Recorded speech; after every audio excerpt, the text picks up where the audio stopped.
आचार्य जी, आपने कहा है कि यदि कोई साधक तीव्र संकल्प के साथ यह प्रयोग करे कि मैं मरना चाहता हूं, मैं अपने केंद्र पर वापस लौटना चाहता हूं, तो कुछ ही दिनों में उसके प्राण भीतर सिकुड़ने लगेंगे और साधक पहले भीतर से, बाद में बाहर से अपने ही शरीर को मरा हुआ पड़ा देख सकता है। तब उसका मृत्यु का भय सदा के लिए मिट जाता है। तो प्रश्न है कि क्या इस स्थिति में वापस पुनः शरीर में सुरक्षापूर्वक लौट सकें, इसके लिए किसी विशेष तैयारी व सावधानी की आवश्यकता है, या वापस लौटना आप ही आप हो जाता है? कृपया इस पर प्रकाश डालें।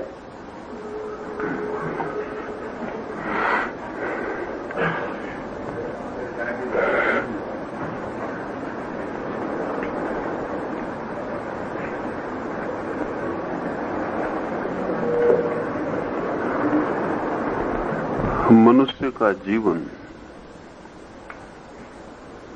बहुत अर्थों में उसके मन का ही जीवन है।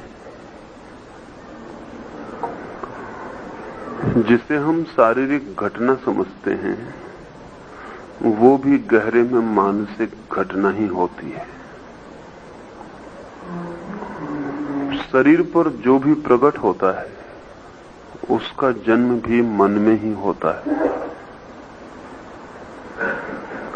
इस संबंध में दो चार बातें समझ लें तो फिर जो प्रश्न पूछा है वो समझना आसान होगा।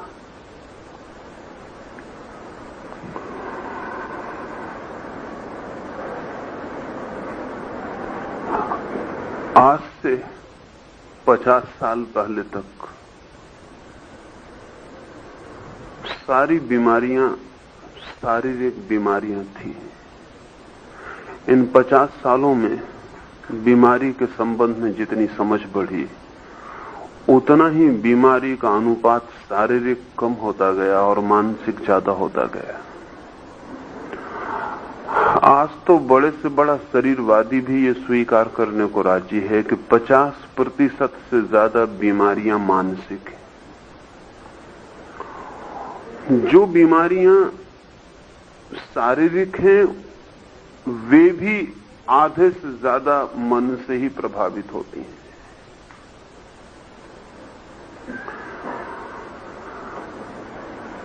मन ही हमारे व्यक्तित्व का आधार बिंदु है। वहीं से हम जीते हैं, वहीं से हम बीमार पड़ते हैं, वहीं से हम मरते हैं। इसलिए संकल्प का बड़ा मूल्य है। सम्मोहन का प्रयोग अगर आपने कभी देखा हो तो सम्मोहन की 2-3 छोटी सी बातें इस संबंध में ख्याल लेने जैसी हैं। अगर एक सम्मोहित व्यक्ति को, जो मूर्छित है, और सम्मोहित व्यक्ति का अर्थ इतना ही होता है कि जिसका चेतन मन सो गया है और जिसका अचेतन मन जाग गया है। जिसका चेतन मन सो जाता है वो संदेह करना बंद कर देता है, क्योंकि समस्त संदेह चेतन मन तक ही होते हैं।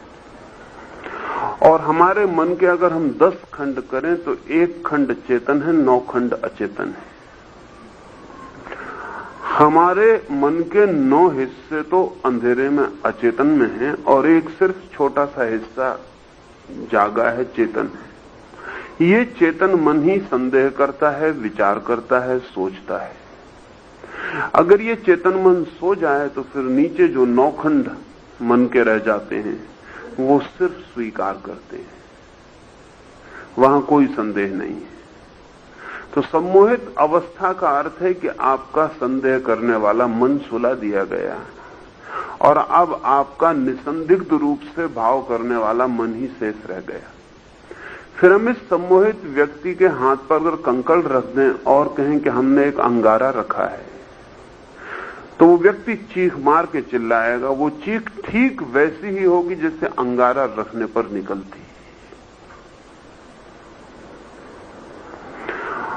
और हाथ से कंकड़ को ऐसे ही फेंक देगा जैसे आपने उसके हाथ पर अंगारा रखा होता तो फेंकता है। लेकिन यहां तक बात चल सकती है।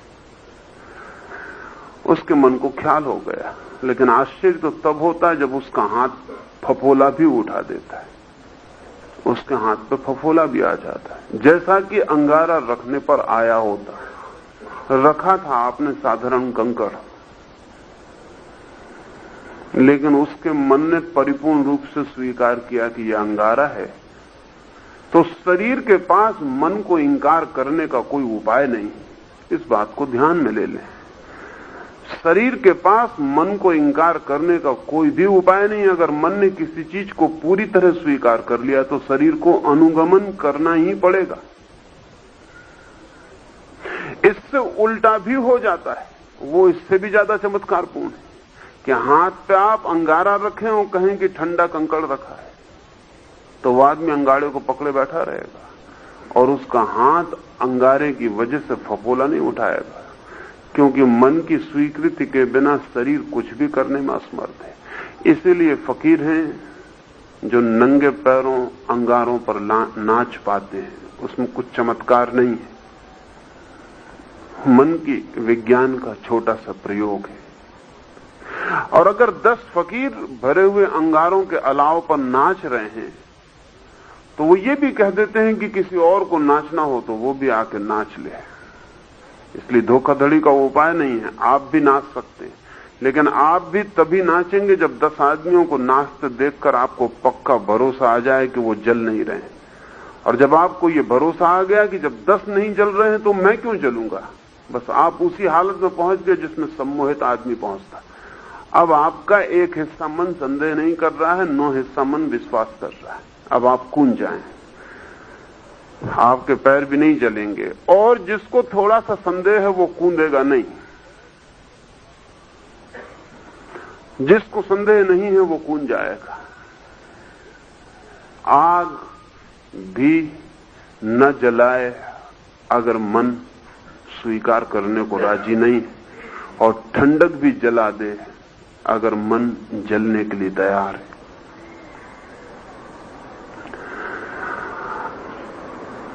सम्मोहन के प्रयोग बड़े मन के संबंध में गहरे सत्यों को प्रकट करते हैं। एक लड़की पर कुछ दिनों तक मैं प्रयोग कर रहा था। उसके घर ही ठहरा हुआ था। जब वो सम्मोहित थी तो मैंने उससे कहा कि इस कमरे में तुम्हारी मां नहीं है। उसकी मां सामने ही बैठी हुई है और कोई 8 लोग बैठे हुए हैं। सब मिला के हम 10 लोग उस कमरे में, वो लड़की, मैं और 8 लोग। 10 लोग उस कमरे में हैं। मैंने उस लड़की से कहा कि तेरी मां इस कमरे के बाहर चली गई, अब तू आंख खोल और गिनती कर। उसने आंख खोली और गिनती की। गिनती उसने 9 की, क्योंकि मां जो सामने बैठी थी वो तो थी नहीं उसके लिए। उससे बहुत कहा कि सामने के सोफे पर कौन है। उसने कहा आप भी कैसी बात करते हैं, सोफा खाली है। उसकी मां ने उसके सोफे से आवाज दी उस लड़की का नाम लेके, तो उसने उस सोफे को छोड़कर पूरे कमरे में देखा कि मां की आवाज कहां से आ रही है। उस सोफे पे उसकी मां नहीं है। फिर उसे दोबारा आंख बंद करने को कहा और उसके पिता उस कमरे में मौजूद नहीं थे, और उससे कहा कि अब तुम्हारे पिता आ गए हैं और सामने की कुर्सी पे आके बैठे हुए हैं। आंख खोलो। उसने आंख खोली और उससे कहा अब गिनती करो। उसने गिनती, अब 10 की। मां जो मौजूद थी उस कुर्सी पे वो मौजूद नहीं है।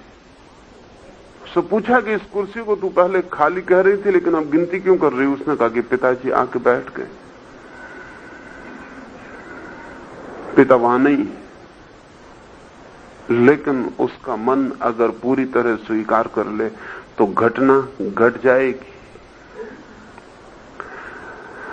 मन के संकल्प की बड़ी अद्भुत संभावनाएं हैं। जो लोग जिंदगी में हारते हैं उसमें परिस्थितियां कम होती हैं, उनके मन के हारने की स्वीकृति ज्यादा होती। जो लोग जिंदगी में असफल ही होते चले जाते हैं उनकी असफलता में संसार बहुत कम हाथ बटाता है। 100 में से 90 हिस्से वे खुद ही जिम्मेवार होते हैं। और जब कोई आदमी 90% हारने को तैयार है तो 10% संसार उसका साथ ना दे तो जाती होगी। 10% संसार उसको साथ देता है। इस दुनिया में जो लोग जीतते चले जाते हैं उनका भी नियम वही है, जो लोग हारते चले जाते हैं उनका भी नियम वही है, जो लोग स्वस्थ हैं उनका भी नियम वही है, जो बीमार हैं उनका भी नियम वही है। इस जिंदगी में जो शांत हैं उनका भी नियम वही है, जो अशांत हैं उनका भी नियम वही है। आप क्या होना चाहते हैं बहुत गहरे में वही हो जाते हैं। विचार वस्तुएं बन जाती, विचार घटनाएं बन जाती, विचार व्यक्तित्व बन जाता है।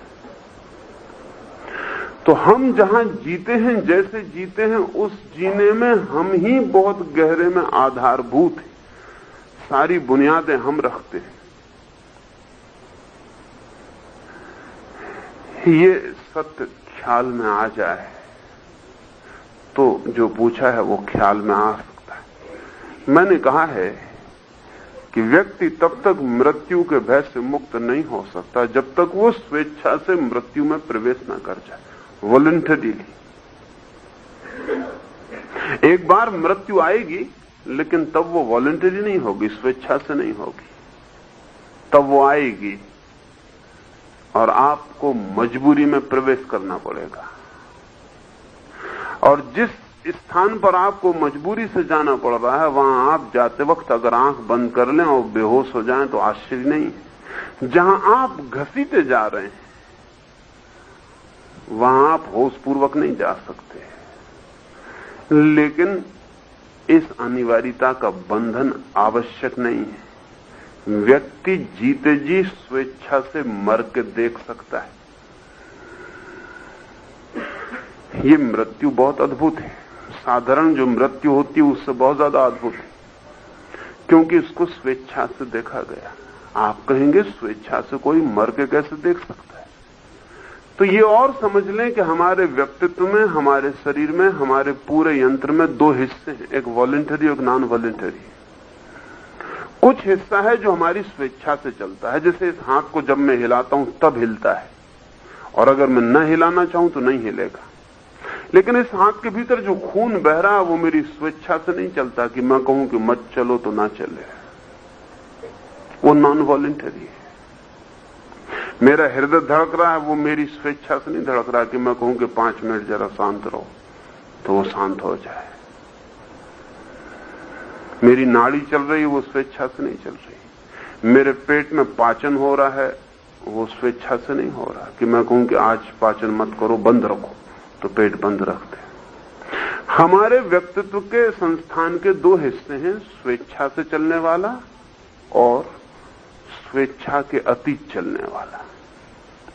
लेकिन अगर कोई व्यक्ति अपनी इच्छा की शक्ति को बढ़ाए तो जो अभी स्वेच्छा के बाहर है वो स्वेच्छा के भीतर आ जाएगा। अगर किसी व्यक्ति की स्वेच्छा की शक्ति कम हो जाए तो जो इच्छा के भीतर है वो इच्छा के बाहर हो जाएगा। जैसे एक आदमी को लकवा लग गया, 100 में से 70 से ज्यादा लकवे मानसिक होते हैं। वस्तुतः लकवा लगा नहीं है, सिर्फ इस आदमी के स्वेच्छा के बाहर चले गए पैर। अब ये कहता है चलो, वो नहीं चलते।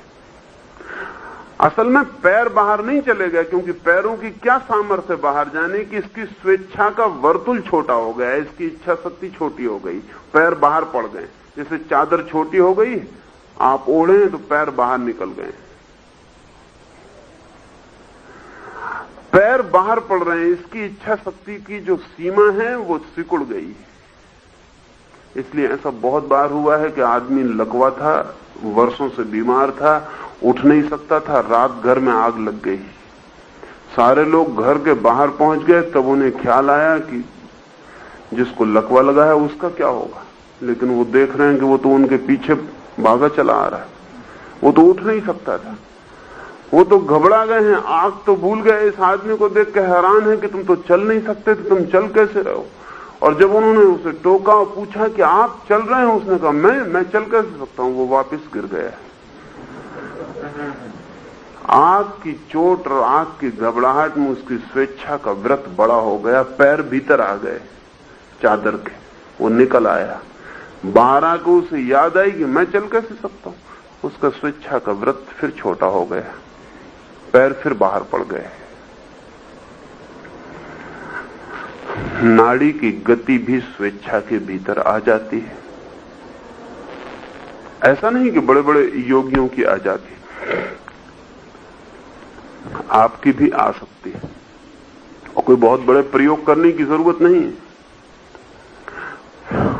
बैठ के 1 मिनट भर नाड़ी की गति घड़ी रख के नाप लें, फिर 10 मिनट तक आंख बंद करके सिर्फ भाव करें कि नाड़ी की गति बढ़ रही है, फिर 10 मिनट के बाद नापें, और शायद ही ऐसा एक आधा आदमी हो जिसकी ना बढ़ जाए।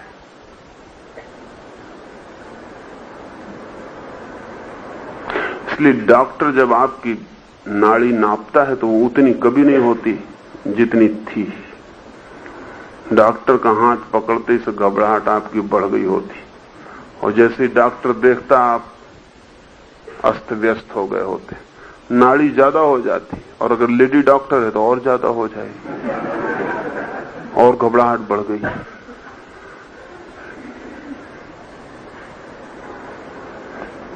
हृदय की धड़कन भी स्वेच्छा के भीतर आ जाती, करीब करीब बंद होने की सीमा पर पहुंचाई जा सकती है। वैज्ञानिक प्रयोग हो चुके हैं और स्वीकृत हो गए हैं कि यह हो सकता है। आज से कोई 40 साल पहले बंबई मेडिकल कॉलेज में ही ब्रह्म योगी नाम के व्यक्ति ने हृदय की सारी गति को बंद करके डॉक्टरों को चकित कर दिया था।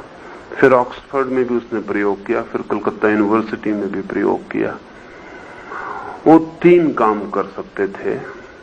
नाड़ी बिल्कुल बंद कर लेते थे, न केवल नाड़ी बंद कर लेते थे, बल्कि अगर उनकी रक्त वाहिनी नस को काट दिया जाए तो जब तक वो कहता तब तक खून गिरता, और जब वो कहता तो रुक जाओ तो खून वहीं ठहर जाता।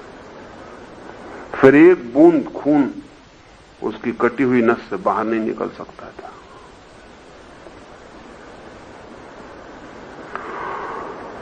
तीसरा एक काम करते थे जिसमें उनकी मृत्यु हुई अंततः, वो किसी भी तरह का जहर ले लेते थे और आधा घंटे बाद उस जहर को शरीर के बाहर निकाल देते थे। जहर ली हुई हालत में उनके पेट के बहुत एक्सरे लिए गए। जब तक वो आज्ञा न दें तब तक उनके शरीर का कोई रस, कोई खून उस जहर से मिलता नहीं था। दोनों पर फासला बना रहता था, बीच में एक गैप बना रहता था। लेकिन रंगून में उनकी मृत्यु हुई। रंगून यूनिवर्सिटी में उन्होंने प्रयोग किया, और जिस कार में बैठ के वे घर की तरफ चले, वो आधा घंटे से ज्यादा की उनकी सामर्थ्य नहीं थी। वो कार रास्ते में दुर्घटनाग्रस्त हो गई और घर पहुंचते पहुंचते उन्हें 45 मिनट लग गए।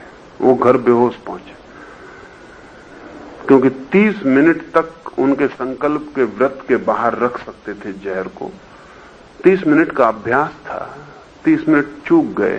15 मिनट के लिए जहर को स्वेच्छा के भीतर पहुंचने का मौका मिल गया, वो प्रवेश कर गया।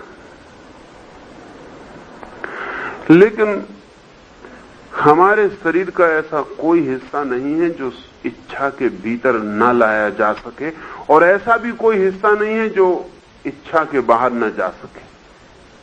ये दोनों घटनाएं घट सकती। स्वेच्छा से मृत्यु भी इसका गहरा प्रयोग है।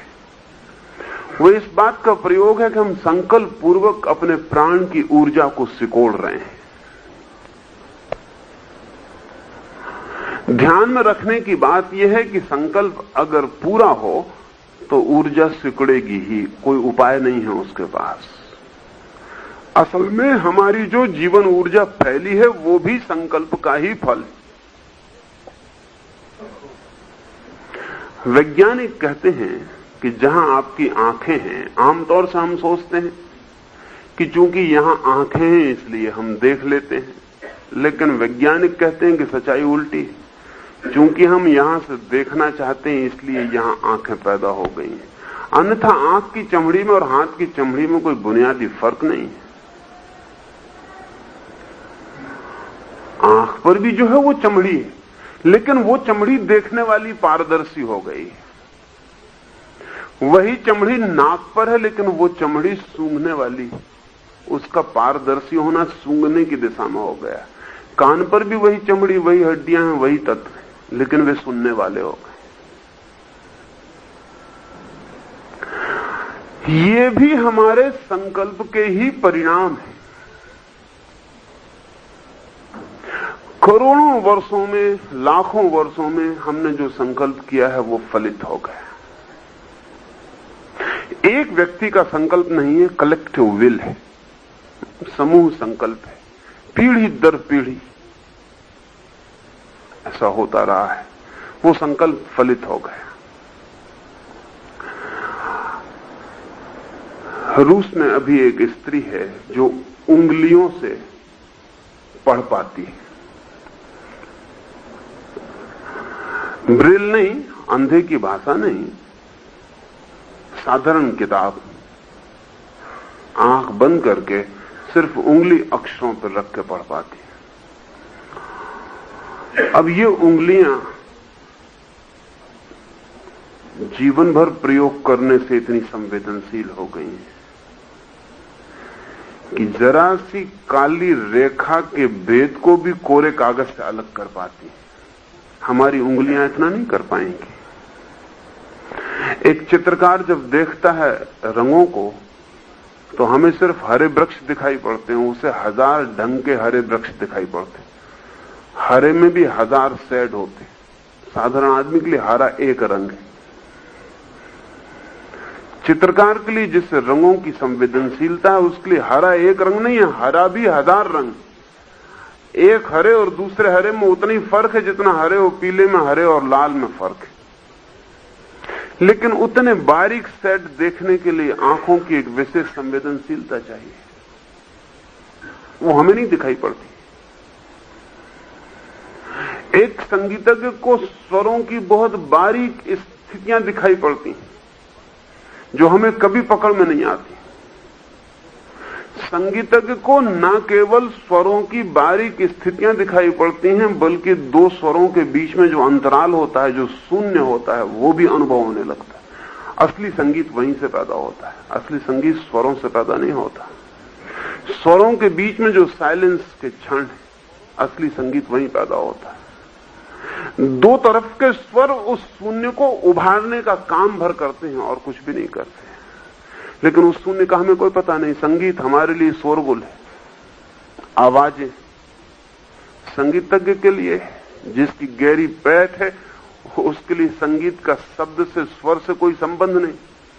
दो स्वर तो सिर्फ बीच के निस्वर स्थिति को उभारने के लिए, इससे ज्यादा कुछ अर्थ नहीं है उनका। जिस चीज का हम प्रयोग करते हैं निरंतर, संकल्प करते हैं निरंतर, वो प्रकट होने लगती है। मनुष्य का ये सारा व्यक्तित्व भी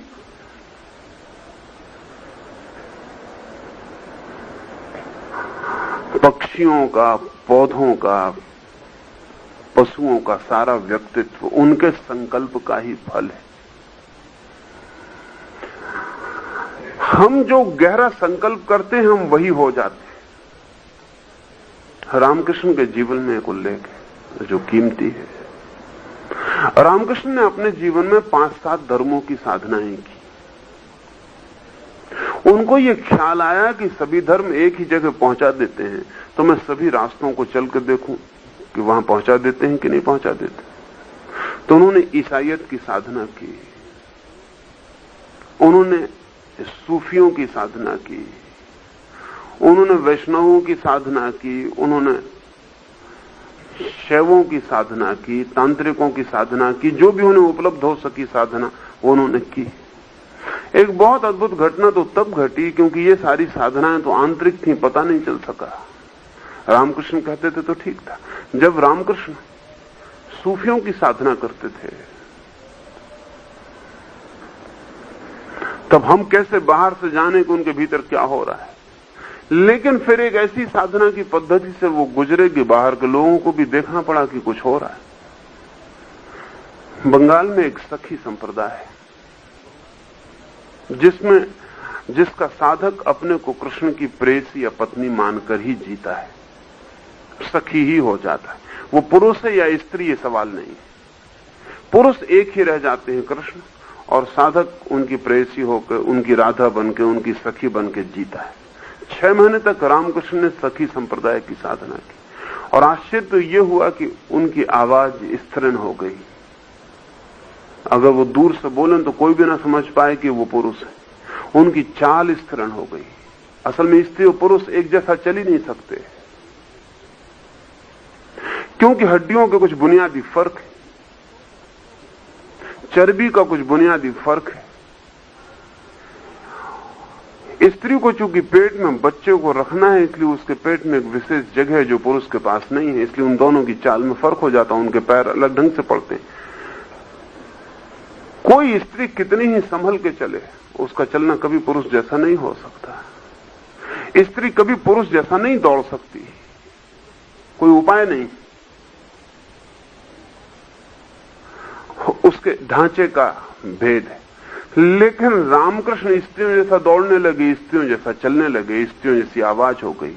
यहां तक भी ठीक था कि कोई आदमी चाहे कोशिश करके स्त्रियों जैसा चलता हो, कोई आदमी कोशिश करके स्त्रियों जैसा बोलता हो, लेकिन और भी हैरानी की बात हुई, रामकृष्ण के स्तन बड़े हो गए और स्त्रीण हो गए। यहां तक भी बहुत मामला नहीं था, क्योंकि बहुत लोगों को वृद्धावस्था में स्तन बड़े हो जाते हैं, पुरुषों को भी। लेकिन रामकृष्ण को मासिक धर्म शुरू हो गया, जो कि बहुत चमत्कार की घटना थी, और नियमित स्त्रियों की भांति उसका वर्तुल चलने लगा। ये मेडिकल साइंस के लिए बहुत चिंतनीय घटना थी कि ये कैसे हो सकता है। और रामकृष्ण ने 6 महीने के बाद जब साधना छोड़ दी, तब भी उनके ऊपर कोई 1.5 साल तक उसके असर रहे। 1.5 साल लग गया उसको वापस विदा होने। संकल्प, अगर रामकृष्ण ने पूरे मन से ये मान लिया कि मैं सखी हूं कृष्ण की, तो व्यक्तित्व सखी का हो जाएगा। यूरोप में बहुत से ईसाई फकीर हैं जिनके हाथ पर स्टिग्मेटा प्रकट होता। स्टिग्मेटा का मतलब है कि जीसस को जब सूली दी गई तो उनके हाथों में खीले ठोंके गए। खीले ठोंकने से उनके हाथ से खून बहा। तो बहुत से फकीर हैं जो कि जिस दिन शुक्रवार को जीसस को सूली हुई, उस दिन सुबह से ही जीसस के साथ अपने को आइडेंटिफाई कर लेते, वो जीसस हो जाते। ठीक सूली का क्षण आते आते हजारों लोगों की भीड़ देखती रहती है, वो हाथ फैलाए खड़े रहते हैं, फिर उनके हाथ फैल जाते हैं जैसे सूली पे लटक गए, और हाथों में जिनमें खीली नहीं ठुकी उनसे खून की धाराएं बहनी शुरू हो जाती। वो इतने एकाग्र संकल्प से जीसस हो गए हैं, और सूली लग रही है, सूली लग गई है तो हाथ से छेद होकर खून बहने लगता है, बिना किसी उपकरण के, बिना किसी छेद किए, बिना कोई खिला चुभाए।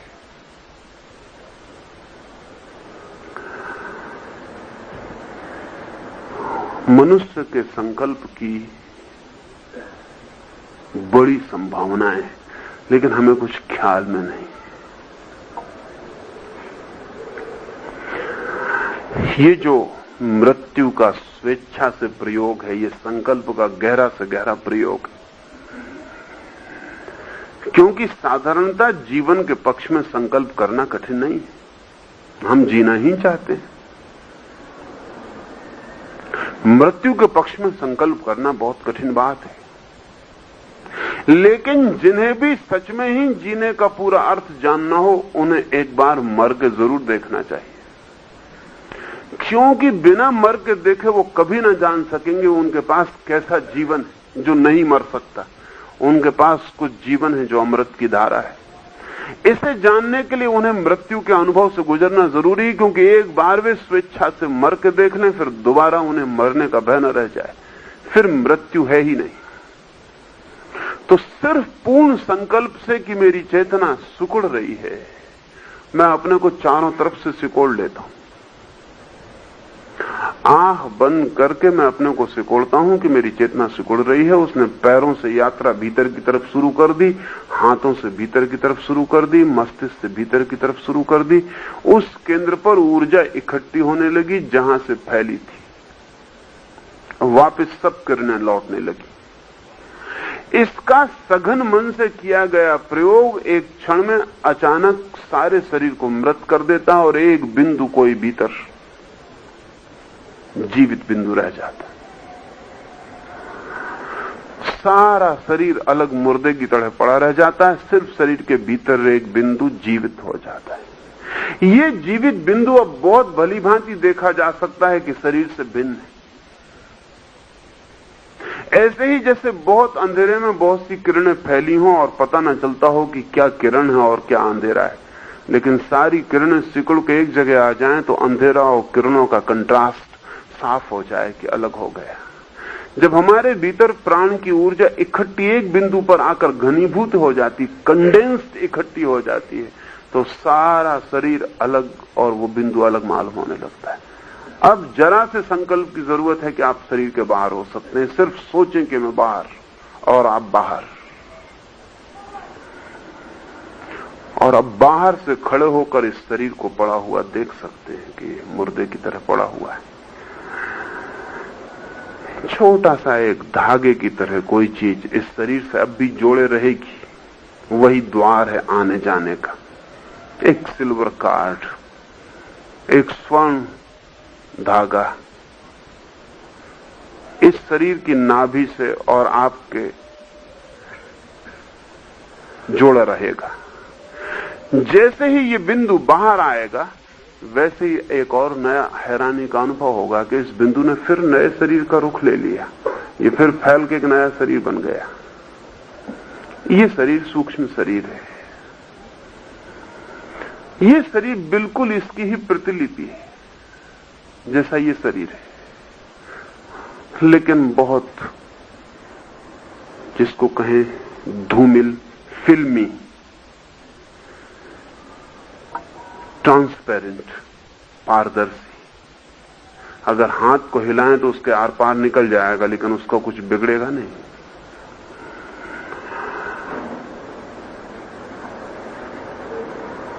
तो पहला तत्व है इस संकल्प की साधना का कि सारे प्राणों को एक बिंदु पर इकट्ठा कर लेना, और जब एक बिंदु पर वे इकट्ठे हो जाएं तो ऐसे छलांग लगा के बाहर निकल जाता, सिर्फ इच्छा की बाहर यानी बाहर, और सिर्फ इच्छा की वापस भीतर तो यानी भीतर। इसमें कुछ करने का नहीं है, बस करने का प्रयोग तो सिर्फ ऊर्जा को इकट्ठा करना है। एक दफा इकट्ठी ऊर्जा है तो आप बाहर भीतर हो सकते हैं, उसमें कोई कठिनाई नहीं है। और ये अनुभव एक बार साधक को हो जाए तो उसकी जीवन यात्रा तत्काल ही बदल जाती, रूपांतरित हो जाती। कल तक फिर जिसे वो जीवन कहता था अब जीवन ना कह सकेगा, और कल तक जिसे मृत्यु कहता था उसे मृत्यु भी ना कह सकेगा, और कल तक जिन चीजों के लिए दौड़ रहा था अब दौड़ जरा मुश्किल हो जाएगी, और कल तक जिन चीजों के लिए लड़ रहा था अब लड़ना मुश्किल हो जाएगा, और कल तक जिन चीजों की उपेक्षा की थी अब उपेक्षा ना कर सकेगा। जिंदगी बदलेगी, क्योंकि एक ऐसा अनुभव जिंदगी में आया कि इसके बाद जिंदगी वही नहीं हो सकती जो इसके पहले थी। इसलिए प्रत्येक ध्यान के साधक को एक न एक दिन आउट बॉडी एक्सपीरियंस, ये शरीर के बाहर जाने का अनुभव अनिवार्य चरण है, जो उसके भविष्य के लिए बड़े अद्भुत परिणाम ले आने लगता है। कठिन नहीं है, संकल्प भर चाहिए। संकल्प कठिन है, ये प्रयोग कठिन नहीं है, संकल्प कठिन है। और इसलिए कोई सीधा चाहे कि इस प्रयोग को कर ले तो जरा मुश्किल पड़ेगी। उसे छोटे छोटे संकल्प के प्रयोग करने चाहिए, उसे छोटे छोटे प्रयोग करने चाहिए। जब वो छोटे छोटे प्रयोगों में सफल होता जाता है तो उसकी संकल्प की सामर्थ्य बढ़ती चली जाती है। इस सारे जगत में धर्म की साधनाएं वस्तुतः धर्म की साधनाएं नहीं है, संकल्प पूर्व तैयारियां हैं। कि एक आदमी 3 दिन का उपवास कर लेता है, ये सिर्फ संकल्प की साधना है। उपवास से कोई फायदा नहीं होता, फायदा होता है संकल्प से। उपवास से कोई फायदा नहीं हो रहा, फायदा हो रहा है संकल्प से कि उसने 3 दिन का संकल्प पूरा किया तो उसको पूरा निभाता है। कि एक आदमी कहता है कि मैं 12 घंटे खड़ा रहूंगा एक ही जगह पर, खड़े रहने से कोई फायदा नहीं हो जाता, फायदा होता है खड़े रहने के संकल्प से, उसकी पूर्णता से। धीरे धीरे क्या हुआ कि मूल बात ख्याल से भूल गई है कि संकल्प के प्रयोग हैं। अब एक आदमी खड़े होने को ही समझ रहा है काफी, वो खड़े ही है, वो ये भूल ही गया कि खड़ा होने से कोई प्रयोजन नहीं है। प्रयोजन है उस भीतरी संकल्प का जो कि खड़े होने का निर्णय करता है तो उसे पूरा करता है। ये संकल्प किसी भी तरह से पूरे किए जा सकते हैं। ये बहुत छोटे छोटे संकल्प, ये कोई बहुत बड़े संकल्प नहीं कि एक आदमी इस गैलरी में खड़ा हो जाए और संकल्प कर ले कि 6 घंटे तक खड़ा रहूंगा लेकिन नीचे झांक के ना देखूंगा।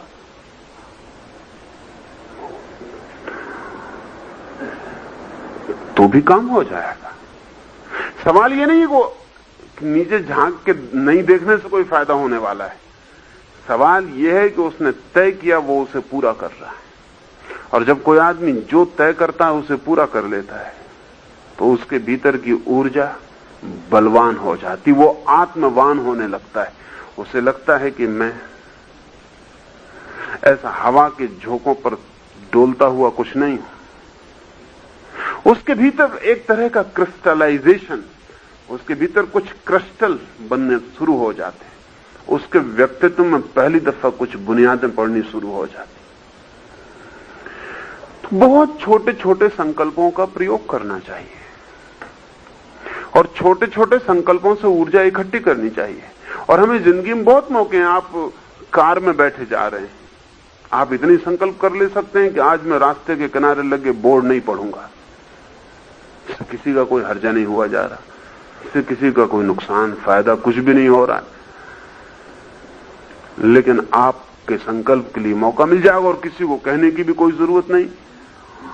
यह आपकी भीतरी यात्रा है कि आप कहते हैं कि मैं ये नहीं पढ़ूंगा आज जो किनारे पर बोर्ड लगे हैं, और आप पाएंगे कि आधा घंटा कार में बैठना व्यर्थ नहीं गया।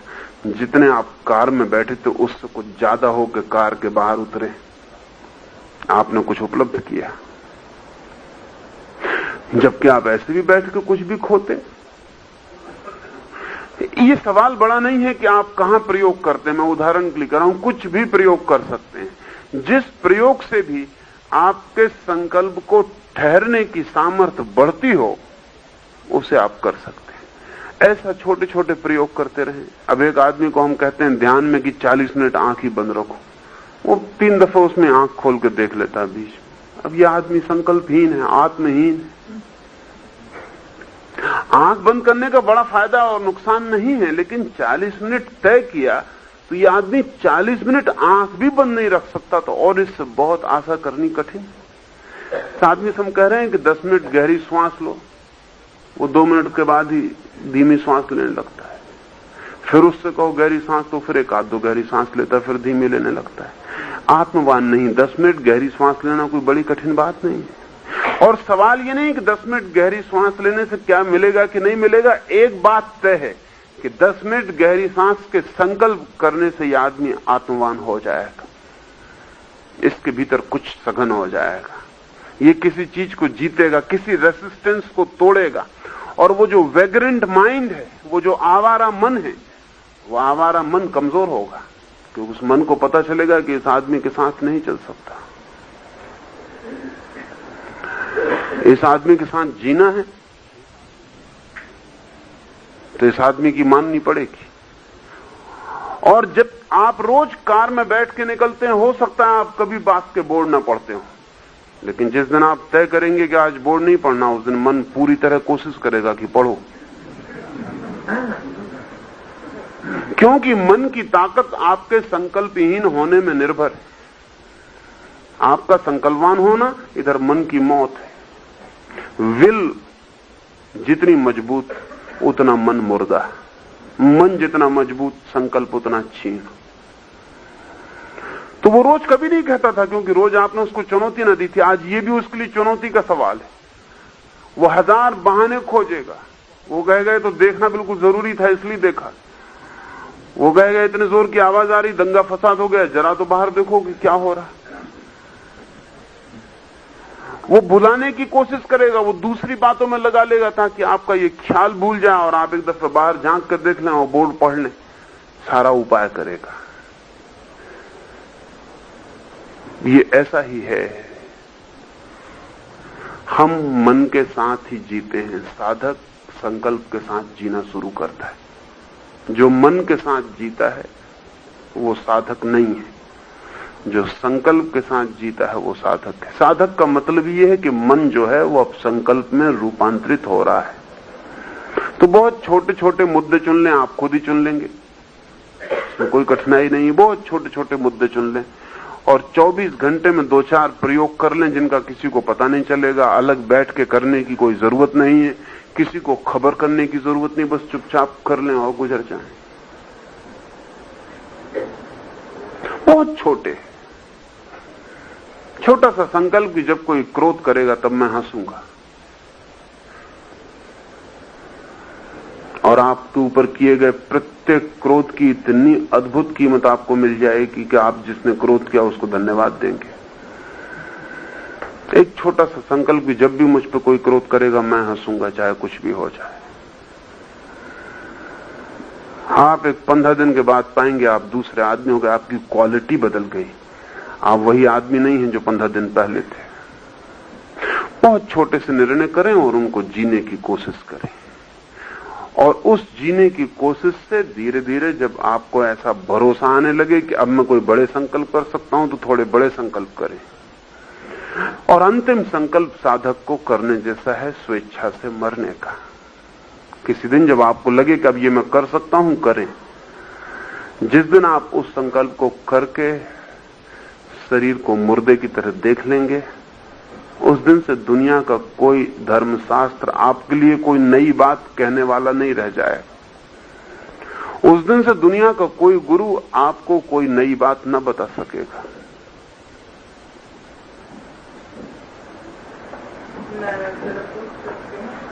कि आत्महत्या जो करता है आदमी, वो भी एक तरह से स्वेच्छा से अपने आप को मार डालने की कोशिश करता है।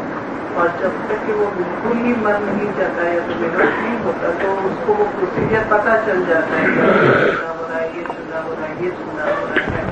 तो सिर्फ वो लौट के नहीं आ सकता है। तो क्या ये एक प्रकार की उस हद तक आत्महत्या नहीं करती?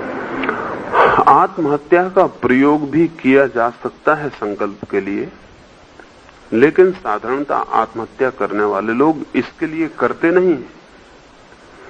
और जब हम आमतौर से जो आदमी आत्महत्या करता है, वो आदमी खुद आत्महत्या करता है ऐसा नहीं। अक्सर तो वो आदमी ये अनुभव करता है कि कुछ लोग मुझे आत्महत्या के लिए मजबूर कर रहे हैं। कुछ परिस्थितियां, कुछ घटनाएं उसे आत्महत्या के लिए मजबूर कर रहे हैं। अगर परिस्थितियां ऐसी ना होती तो वो आत्महत्या ना करता। किसी को उसने प्रेम से चाहा था और वो उसे नहीं मिल सका, अब वो मरने जा रहा है। अगर उसको मिल जाता तो वो मरने ना जाता। असल में आत्महत्या करने वाला मरने की तैयारी नहीं दिखा रहा है, उसकी जीने की एक शर्त के साथ तैयारी थी, वो शर्त पूरी नहीं हुई, इसलिए वो जीने से इंकार कर रहा है। मरने में उसका रस नहीं है, उसका जीवन में रस नहीं रह गया। तो एक तो उसकी आत्महत्या मजबूरी की है, इसलिए किसी भी आत्महत्या करने वाले को अगर 2 क्षण के लिए रोका जा सके तो शायद वो फिर दोबारा आत्महत्या ना करे। 2 क्षण की देरी काफी हो सकती है, क्योंकि 2 क्षण में उसका मन फिर बिखर जाए, क्योंकि वो जबरदस्ती इकट्ठा हुआ था। और आत्महत्या करने वाला व्यक्ति संकल्प नहीं कर रहा है, सच तो यह संकल्प से भाग रहा है। आत्महत्या करने वाला व्यक्ति आम तौर से बहादुर नहीं होता, कायर होता है। असल में जिंदगी उससे संकल्प करने की मांग कर रही थी। जिंदगी कह रही थी कि कल जिसे तूने प्रेम किया, अब संकल्प करो उसे भूल जा। ये उसकी सामर्थ्य नहीं। जिंदगी कह रही कल जिसे तूने प्रेम किया था उसको छोड़ो, किसी और को प्रेम कर। ये उसकी सामर्थ्य नहीं। जिंदगी उससे कहती है कि कल तू धनी था, आज तू बैंकरप्ट है, दिवालिया है, फिर भी जी। ये उसकी हिम्मत नहीं। वो जिंदगी में संकल्प कहीं भी नहीं कर पा रहा है। अब उसको एक ही रास्ता दिखता है कि मौत में डूब जाए। ये वो संकल्पों से बचने के लिए कर रहा है। ये उसका संकल्प नहीं है, ये उसका पॉजिटिव विल नहीं है, ये उसकी निगेटिव विल है। तो निगेटिव विल, नकारात्मक संकल्प का कोई फायदा नहीं है। ये आदमी और भी कमजोर आत्मा लेके पैदा होगा। जितनी कमजोर आत्मा थी उससे भी कमजोर आत्मा लेके पैदा होगा, क्योंकि जहां इसे अवसर मिला था संकल्पों को जगाने का, वहां से ये भाग खड़ा हुआ है। ये ऐसा ही है जैसे एक बच्चे की परीक्षा करीब आई और वो क्लास छोड़ के भाग गया। ऐसे उसने भी संकल्प किया है, क्योंकि जब 30 लोग परीक्षा दे रहे थे तब वो निकल भागा है।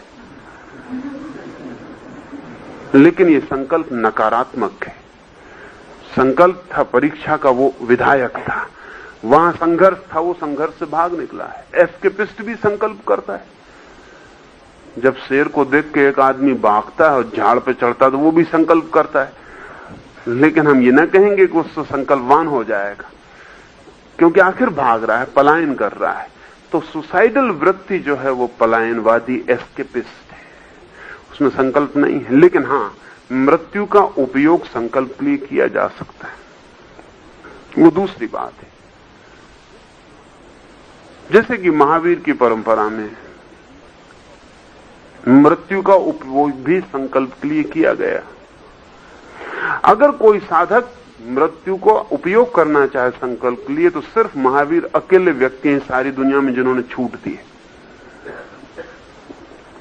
बाकी किसी आदमी ने छूट नहीं दी। सिर्फ महावीर ने कहा है कि मृत्यु का तुम उपयोग कर सकते हो साधना के लिए,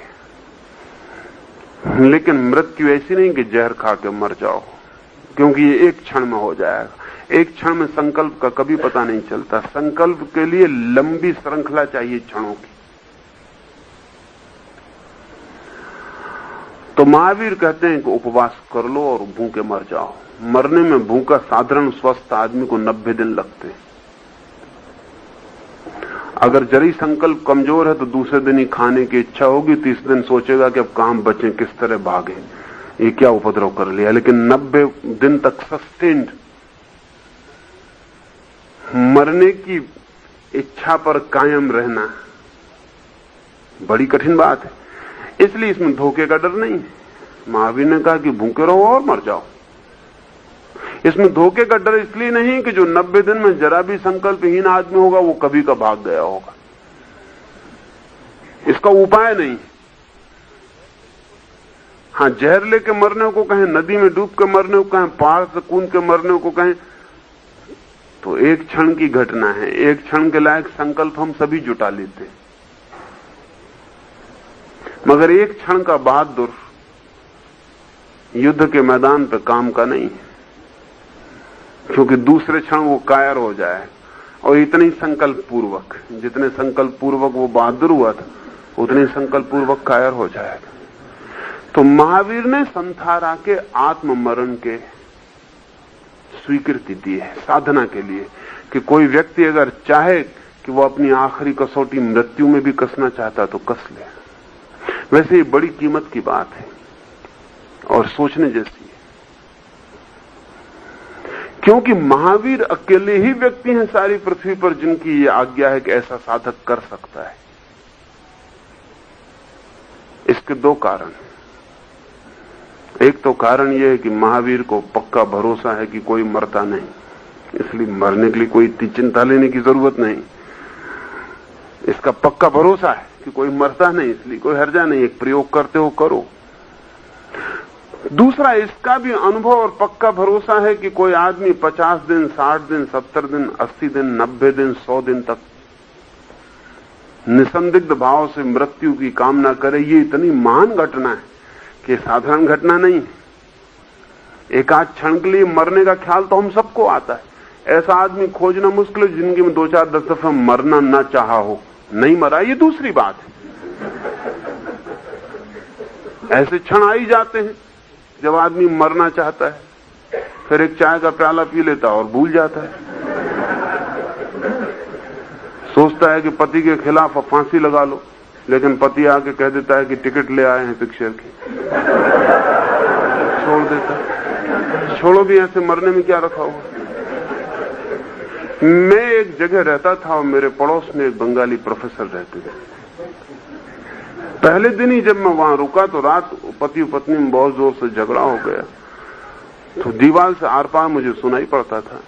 तो मैं बहुत हैरान हुआ, मैंने कहा कि मुझे जाना चाहिए क्योंकि कोई है नहीं, क्योंकि पति बिल्कुल मरने की धमकी दे रहा था कि मर जाएगा। अपरिचित लोग थे, मैंने उचित भी नहीं माना कि मैं एकदम जाऊं। पहले दिन रुका हूं इस कमरे में और पड़ोस में ये हो रहा है, फिर ये भी लगा कि ये परिचय अपरिचय का मामला नहीं है, ये आदमी मर जाए तो मैं भी जिम्मेदार हूं।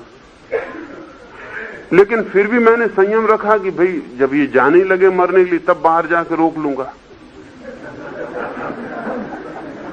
थोड़ी देर बातचीत बंद हो गई तो मैं समझा निपटारा हो गया, लेकिन फिर मैंने सोचा कि बाहर जाकर देखूं बात क्या। जाकर देखा दरवाजा खुला था और पत्नी तो दरवाजे के अंदर बैठी थी, वो सज्जन तो जा चुके थे। तो मैंने उससे पूछा कि वो कहां गए, आपके पति जिनसे बात हो रही। उन्होंने कहा आप बेफिक्र रहिए, वो ऐसा कई दफे जा चुके, वो अभी थोड़ी देर में लौट आएंगे। अब मैंने कहा वो मरने गए हुए हैं। मैंने कहा वो बिल्कुल लौट आएंगे, आप बेफिक्र रहिए। और 15-20 मिनट बाद वो आदमी वापस लौट रहा। तो मैं बाहर रुका हुआ था, मैंने उनसे पूछा कि आप वापस लौटा। उन्होंने कहा कि पानी गिरने के आसार हो रहे। उसको क्या पता कि मुझे पता है कि वो मरने गया था। मैंने कहा कि पानी गिरने के आसार हो रहे हैं, देख नहीं रहा आप बादल गिर रहे हैं। तो लौट आया, छाता नहीं ले गया था सामने। घर में छाता ना हो तो भी मरने वाला आदमी बाहर नहीं जाता।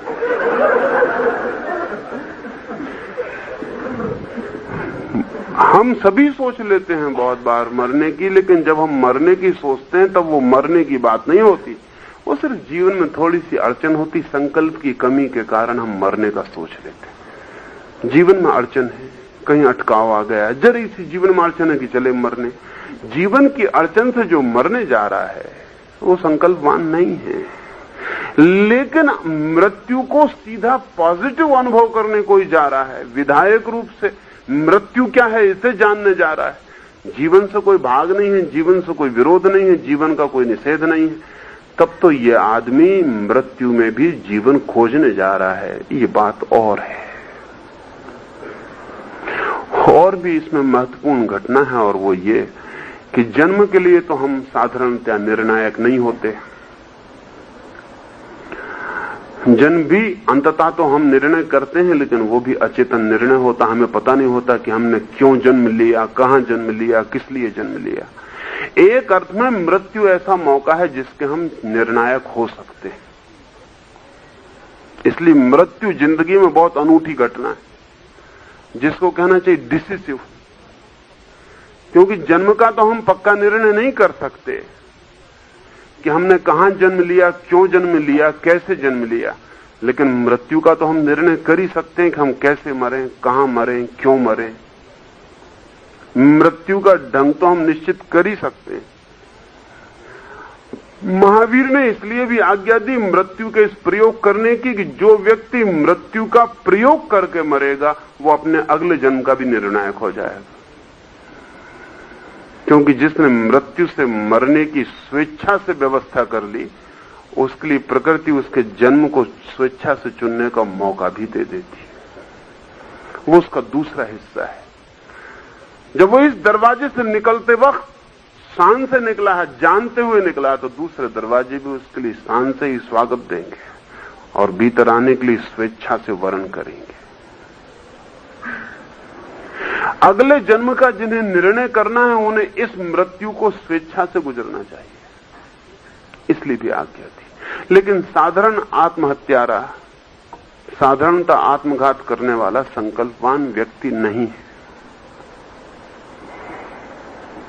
आचार्य जी, आपने संकल्प से सूक्ष्म शरीर के अलग होने की बात कही। क्या जो साक्षी का साधक है या जो तथाता की साधना करता है, उसका सूक्ष्म शरीर बिना संकल्प के अलग हो सकता है? असल में साक्षी की साधना करना बहुत बड़ा संकल्प है, और तथाता की साधना करना तो साक्षी से भी बड़ा संकल्प है। ये महासंकल्प है। जब एक आदमी ये तय करता है कि मैं साक्षी बन के जीऊंगा, तो इससे बड़ा संकल्प नहीं है दूसरा। उदाहरण के लिए एक आदमी ने तय किया कि आज मैं खाना ना खाऊंगा, भूखे रहने का निर्णय किया। एक आदमी ने तय किया कि मैं खाना तो खाऊंगा लेकिन अपने को खाता हुआ नहीं देखूंगा, देखता हुआ देखूंगा। ये ज्यादा कठिन संकल्प है। खाना नहीं खाना कोई बहुत बड़ी कठिनाई की बात नहीं है। सच तो यह है कि जिन लोगों को ठीक से खाना मिल रहा है, उनको महीने में 1-2 दिन खाना ना खाना बड़ी सुगमता की बात है। इसलिए जब भी समाज में ठीक खाना मिलने लगता है तो उपवास की कल्ट प्रचलित होनी शुरू हो जाती है। जैसे अमेरिका में इस वक्त उपवास का सिद्धांत बड़े जोर से चलता है। नेचुरोपैथी फौरन पकड़ लेती है लोगों को आके जब लोगों को ठीक से खाना मिलने लगता है, और जस्ती भी है बात की कभी उपवास से रहो। उपवास ज्यादा हल्का और ज्यादा आनंदपूर्ण मालूम होने लगता है। असल में गरीब समाज में हो भी सकता है कि भूखा रहना एक संकल्प हो, अमीर समाज में तो भूखा रहना एक सुविधा है, कन्वीनियंस है। असल में जब सारी दुनिया में ठीक से भोजन मिलने लगेगा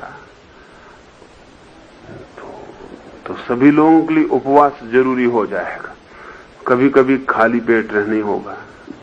लेकिन साक्षी होना बड़ी कठिन बात है। इसको ऐसा समझे कि मैं निर्णय कर लूं कि मैं नहीं चलूंगा, मैं इसी कुर्सी पे बैठ रहा हूं 8 घंटे, ये उतनी बड़ी बात नहीं है, क्योंकि नहीं चल रहा। मैं निर्णय कर लूं कि 8 घंटे चलूंगा, ये भी उतनी बड़ी बात नहीं, क्योंकि निर्णय कर लिया तो चल रहा हूं। साक्षी का मतलब यह है कि मैं चलूंगा भी और अपने को जानूंगा कि मैं नहीं चल रहा हूं।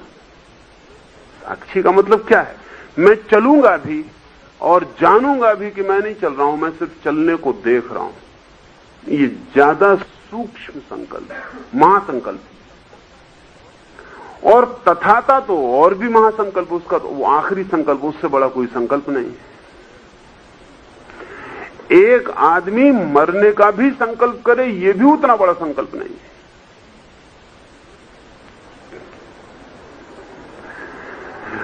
लेकिन तथाता का मतलब होता है चीजें जैसी हैं वैसी ही स्वीकृत है। ये मरने का संकल्प भी तो कुछ अस्वीकृति से आ रहा है। यानी हम जानना चाहते हैं कि मृत्यु क्या है, हम जानना चाहते हैं कि मृत्यु होती है कि नहीं होती है।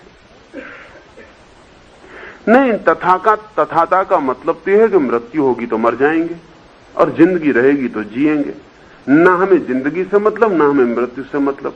अंधेरा आएगा तो अंधेरे में बैठे रहेंगे, रोशनी आएगी तो रोशनी में बैठे रहेंगे। अच्छा होगा तो अच्छा झेल लेंगे, बुरा होगा तो बुरा झेल लेंगे। जो होगा उसके लिए हम राजी हैं, हमारी नाराजी है ही नहीं। तो उदाहरण से तुम्हें समझाऊं। डायोजनीज एक जंगल से गुजर रहा है, नंगा फकीर है और बड़ा सुंदर है। कुछ आश्चर्य न होगा कि हो सकता है आदमी ने अपने शरीर की कुरूपता को ढांकने के लिए ही वस्त्र पहनने शुरू किए हो। बहुत संभावना इसी की है। शरीर के जो जो कुरूप अंग हैं उनको हम ढांकने के लिए उत्सुक हैं। बहुत सुंदर आदमी है डायोजनीज, नंगा ही रहता है। गुजर रहा है एक जंगल से, 4 आदमियों ने उसे पकड़ने का विचार कर लिया। वो 4 आदमी गुलामों को पकड़ने का काम करते हैं। उन्होंने सोचा कि इतना खूबसूरत आदमी अगर चक्कर में आ जाए तो बिक्री अच्छी हो सकती है। और इसका कोई मालिक भी नहीं दिखाई पड़ता, कोई धनी धोरी इसका दिखाई नहीं पड़ता, अकेला चला जा रहा है। कपड़े लत्ते भी नहीं, देखने में बड़ा सुंदर है, विशालकाय है, तेजस्वी है, मगर पकड़े कैसे? क्योंकि वो चारों डरे कि इतना तगड़ा आदमी चारों को कठिनाई में न डाल दे।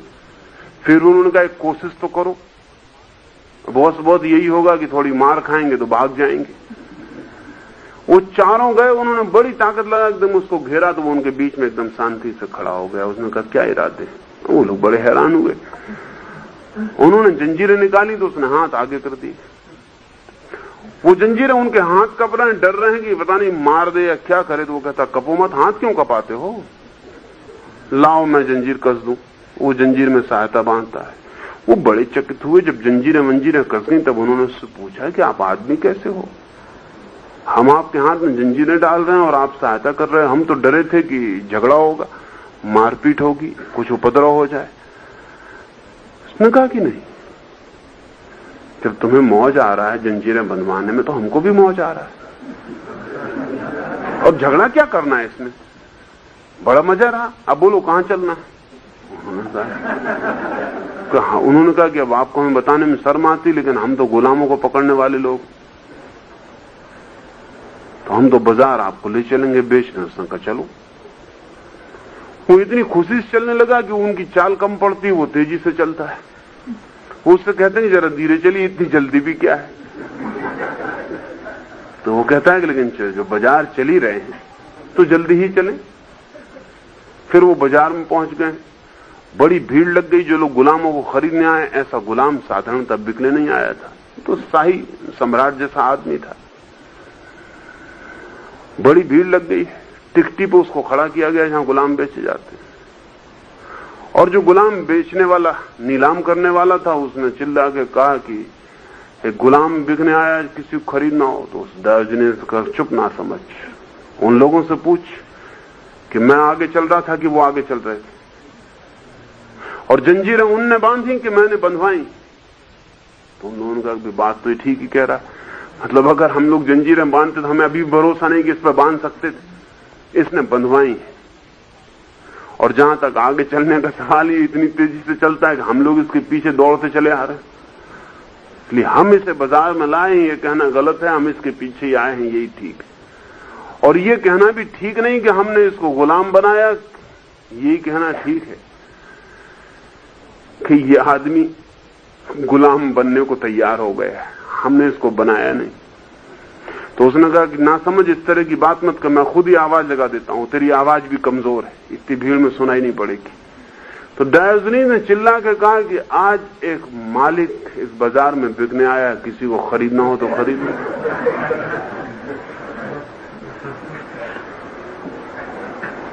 तो किसी ने उससे पूछा कि आप अपने को मालिक कहते हो? उसने कहा मैं अपने को मालिक कहता हूं, अपनी मर्जी से मैंने जंजीर बांधी, अपनी मर्जी से मैं आया, अपनी मर्जी से मैं बिक रहा हूं, अपनी मर्जी से मैं जाऊंगा, मेरी मर्जी के खिलाफ कुछ भी नहीं हो सकता, क्योंकि जो भी होता उसको मैं अपनी मर्जी बना लेता हूं।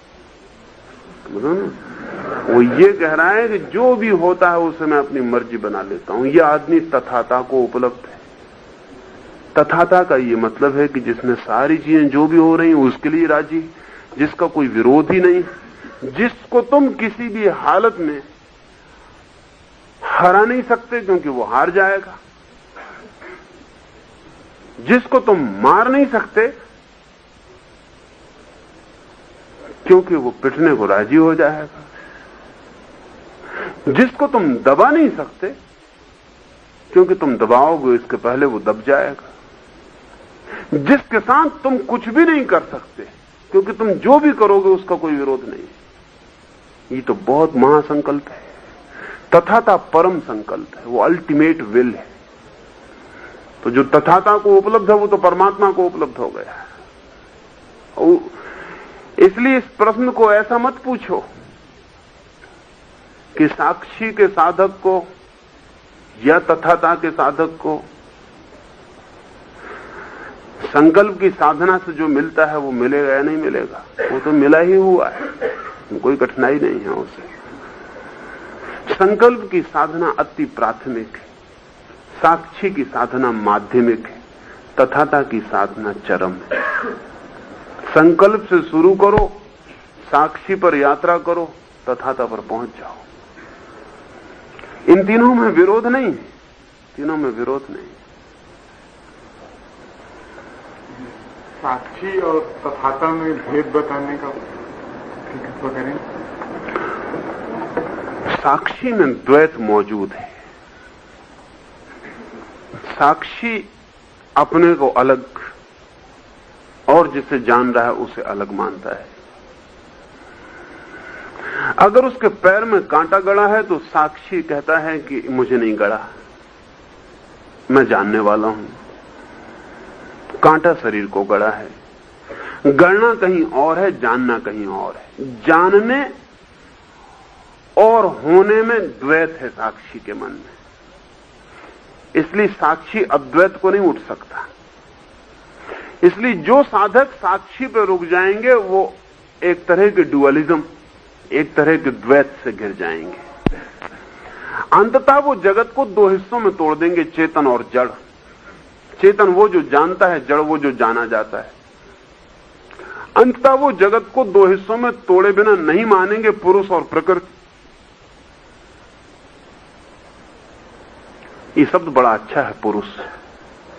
ये शब्द प्रकृति भी बड़ा अच्छा है। प्रकृति का मतलब शायद कभी ख्याल में ना आया हो। प्रकृति का मतलब नेचर नहीं होता। असल में अंग्रेजी के पास प्रकृति जैसा कोई शब्द ही नहीं है। प्रकृति का मतलब है बनने के भी पहले से जो है, प्रकृति। बनने के पहले से भी जो है। प्रकृति का मतलब सृष्टि नहीं। सृष्टि का मतलब है जो बनने के बाद है।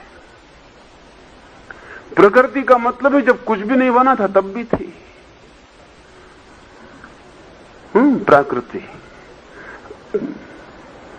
That which was before creation. और पुरुष शब्द भी बड़ा अर्थपूर्ण है। पुरुष जैसा शब्द भी दुनिया की भाषा में खोजना बहुत मुश्किल है, क्योंकि ये सारे के सारे शब्द बहुत विशेष अनुभवों से पैदा हुए।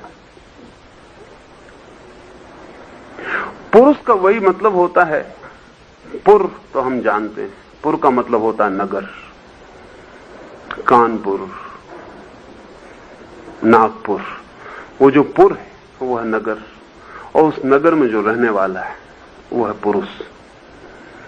तो शरीर तो एक गांव है और उसमें एक निवास कर रहा है कोई निवासी, वो है पुरुष। तो प्रकृति तो पुर है और प्रकृति में जो रह रहा है अलग थलग, वो है पुरुष। तो साक्षी प्रकृति और पुरुष तक जाएगा, वो तोड़ देगा। ये है प्रकृति, ये रहा जड़ और ये रहा चेतन, जानने वाला। नोअर और नोन का फासला खड़ा हो जाएगा। तथाता और भी बड़ी बात है। तथाता का मतलब है कोई द्वैत नहीं है, न कोई जानने वाला है, न कुछ जाना जाने को है, या जो जानने वाला है वही जाना भी जा रहा है। The knower is the known. अब ऐसा नहीं है कि कांटा गड़ रहा है और मैं जान रहा हूं। अब ऐसा भी नहीं है कि कांटा अलग है और मैं अलग हूं। अब ऐसा भी नहीं है कि कांटा न गड़ता होता तो अच्छा होता। अब ऐसा भी नहीं है कि कांटा निकल जाए तो अच्छा हो। नहीं, अब ऐसा कुछ भी नहीं। कांटे का होना, गड़ने का होना, गड़ने का पता चलना, पीड़ा का होना, सब स्वीकृत है और सब एक ही चीज के छोर है। एक कांटा भी मैं हूं, गड़ना भी मैं हूं, जानना भी मैं हूं, पहचानना भी मैं हूं, सब मैं हूं। इसलिए इस मैं के बाहर कोई जाना नहीं। न तो ऐसा सोच सकता हूं कि कांटा न गड़ता, क्योंकि कैसे सोच सकता हूं, कांटा भी मैं हूं, गड़ना भी मैं हूं, जानना भी मैं हूं। न मैं ऐसा सोच सकता हूं कि कांटा न गड़े तो अच्छा, क्योंकि अपने को ही कहां काट के अलग करूंगा। तथाता जो है वो परम स्थिति है, वहां जो है वो है। जो है उसकी परम स्वीकृति, उसमें कोई भेद नहीं है। लेकिन साक्षी हुए बिना तथाता तक नहीं पहुंचा जा सकता। हालांकि कोई चाहे तो साक्षी पर रुक सकता है और तथाता पर न पहुंचे।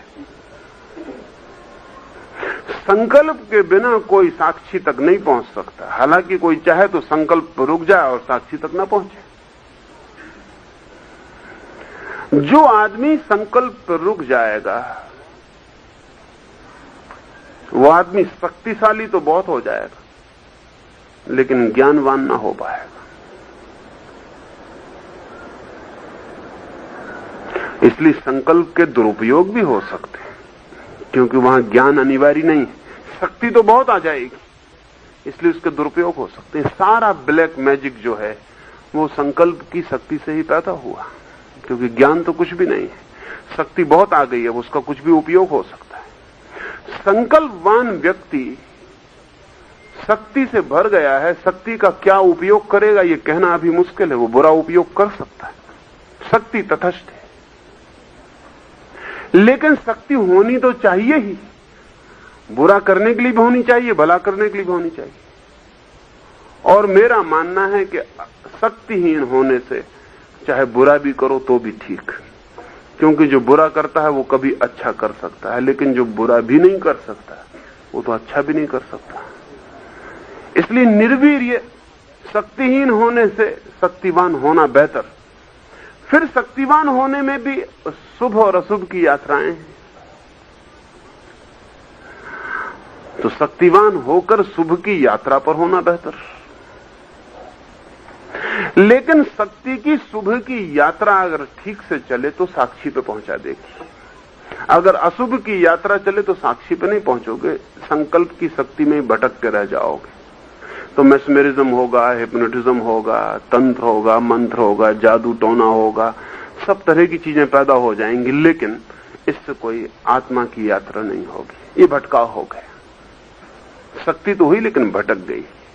अगर शक्ति शुभ की यात्रा पर चले तो साक्षी का जन्म हो जाएगा, क्योंकि अंततः जब शक्ति पैदा होगी तो आदमी इस शक्ति का इसलिए उपयोग करेगा कि स्वयं को जान सके और पा सके। ये उसकी शुभ यात्रा होगी। दूसरे को दबा सके और दूसरे को पा सके, ये अशुभ यात्रा होगी।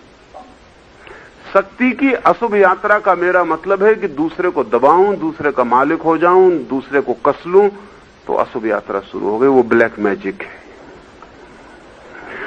शक्ति से अपने को पाऊं, पहचानूं, जीऊं, जान लूं कौन हूं, क्या हूं, ये शुभ यात्रा होगी। अगर शक्ति शुभ यात्रा पर होगी तो साक्षी बन जाएगा। अब अगर साक्षी का भाव सिर्फ मैं स्वयं को जान लूं इतने पे तृप्त हो जाए तो 5वें शरीर तक बात पहुंचेगी और खत्म हो जाएगी। लेकिन साक्षी का भाव अगर और गहरा हो और इसका भी पता लगा है कि मैं अकेला तो नहीं हूं तो सबके साथ। मेरे होने में चांद तारे भी सम्मिलित हैं, सूरज भी सम्मिलित है, मेरे होने में पत्थर, मिट्टी, फूल, पौधे सब सम्मिलित हैं, मेरे होने में दूसरे का होना भी सम्मिलित है। मेरा होना सम्मिलित होना है। अगर ये ख्याल की यात्रा शुरू हो तो तथाता तक पहुंच पाएगा, और तथाता धर्म की परम उपलब्धि है, जहां सब स्वीकार है, टोटल एक्सेप्टेबिलिटी। जैसा हो रहा है वो सबके लिए राजी है, और जो आदमी जैसा हो रहा है उस सबके लिए पूरा राजी है, ऐसा आदमी ही पूर्ण शांत हो सकता है। क्योंकि जो जरा भी नाराजी है उसकी अशांति जारी रहेगी। अगर जो जरा भी शिकायत से भरा है तो उसकी अशांति जारी रहेगी। अगर जिसके मन में जरा भी ऐसा है कि ऐसा होना था और ऐसा नहीं हुआ तो उसके मन में तनाव जारी रहेगा। परम शांति, परम तनाव मुक्तता, परम मुक्ति तथाता में ही संभव है। पर संकल्प हो तो साक्षी तक जाया जा सकता है, साक्षी भाव हो तो तथा तक जाया जा सकता। क्योंकि जिस व्यक्ति ने अभी साक्षी होना ही नहीं जाना वो सर्व स्वीकार नहीं जान सकता। जिसने अभी यही नहीं जाना कि मैं कांटे से अलग हूं, वो अभी ये नहीं जान सकता कि मैं कांटे से एक हूं। असल में असल में कांटे से अलग होना जो जान ले वो दूसरा कदम भी उठा सकता है कांटे से एक होने का। तो तथाता सारभूत है। समस्त साधना में जो श्रेष्ठतम खोज हुई है वो तथाता की है। इसलिए बुद्ध का एक नाम है तथागत। तथागत शब्द को थोड़ा समझना उपयोगी, उससे तथाता को समझने में सहयोगी होगा। बुद्ध खुद अपने लिए भी तथागत का उपयोग करते हैं। बुद्ध खुद कहते हैं तथागत ने ऐसा कहा। तथागत का मतलब है 10 केम 10 गान, ऐसा आए और ऐसे गए। जैसे हवा का झोंका आए और चला जाए, न कोई प्रयोजन, न कोई अर्थ, बस हवा का झोंका आए भीतर और चला जाए। जो ऐसे ही आए और गए, जिनका आना जाना ऐसा निष्प्रयोजन निष्काम है जैसा हवा का झोंका, ऐसे व्यक्तित्व को कहते हैं तथागत। लेकिन हवा के झोंके की तरह कौन आएगा और कौन जाएगा? हवा के झोंके की तरह वही आ और जा सकता है जो तथाता को उपलब्ध है, जिसको ना आने से कोई फर्क पड़ता है ना जाने से कोई फर्क पड़ता है। आए तो आए, गए तो गए। वैसे जैसे डायोजनीस चला गया, न इससे फर्क पड़ता है कि जंजीर डालो, ना इससे फर्क पड़ता है कि जंजीर मत डालो, क्योंकि डायोजनीस ने बाद में कहा कि जो गुलाम हो सकता है वही गुलामी से डरता है। हम तो गुलाम हो ही नहीं सकते, तो हम गुलामी से कैसे डरे? जिसको थोड़ा सा भी डर है गुलाम होने का, वही तो गुलामी से डर सकता है, और जिसको डर है वो गुलाम है। हम ठहरे मालिक, तुम हमें गुलाम बना नहीं सकते। हम तुम्हारी जंजीरों के भीतर भी मालिक हैं, हम तुम्हारी कारागृह में गिर के भी मालिक ही होंगे। हम मालिक हैं, इससे क्या फर्क पड़ता है कि तुम हमें कहां डाल देते हो? इससे कोई फर्क नहीं पड़ता, हमारी मालकियत पूरी है। संकल्प से साक्षी, साक्षी से तथाता, ऐसी यात्रा है। आपने कहा था नहीं, कोई अंतर नहीं, एक ही बात, उसके बाद ही तथाता। आपने कहा था कि अंग्रेजी में प्रकृति के लिए कोई शब्द नहीं है। क्या कॉन्स्टिट्यूशन ये प्रकृति नहीं है? कॉन्स्टिट्यूशनली लाइक दैट, तो क्या इसका ये नहीं होता कि ये बॉर्न विद दिस पर्टिकुलर? नहीं, वो मतलब नहीं। कॉन्स्टिट्यूशनली का मतलब होता है उसका विधान ऐसा है। कॉन्स्टिट्यूशन का मतलब होता है विधान। हाँ, जैसे एक आदमी है,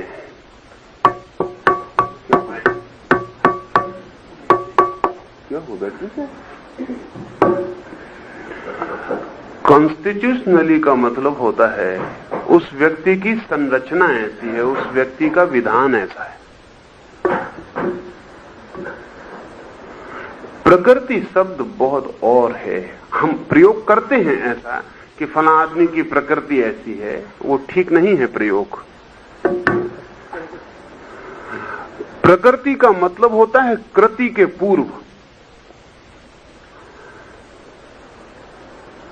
प्रलय का मतलब होता है कृति के बाद।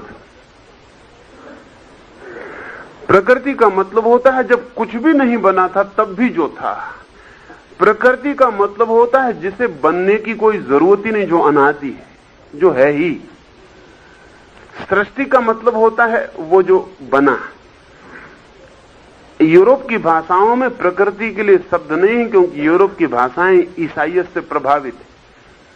तो यूरोप में तो क्रिएशन, सृष्टि और सृष्टा।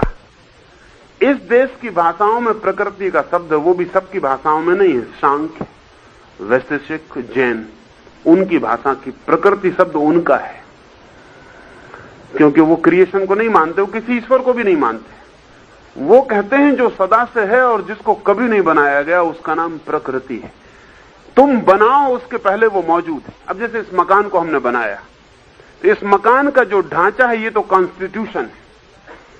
लेकिन इस मकान के लिए जो मिट्टी हम लाए वो प्रकृति है। इस मकान के लिए जो हवा हमने उपयोग में लाए वो प्रकृति है। इस मकान के लिए जो आग हम उपयोग में लाए वो प्रकृति है। जो बन के तैयार हो गया वो तो इसका ढांचा है, लेकिन इस ढांचे को बनाने के पहले भी जो मौजूद था, जिसको हमने नहीं बनाया, जिसको किसी ने नहीं बनाया, जो अनक्रिएटेड था ही, उसका नाम प्रकृति है। यूरोप की भाषा में प्रकृति के लिए कोई शब्द नहीं है।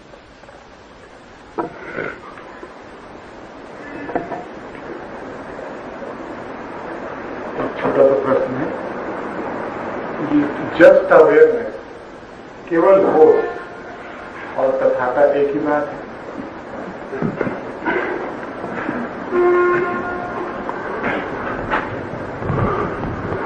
असल में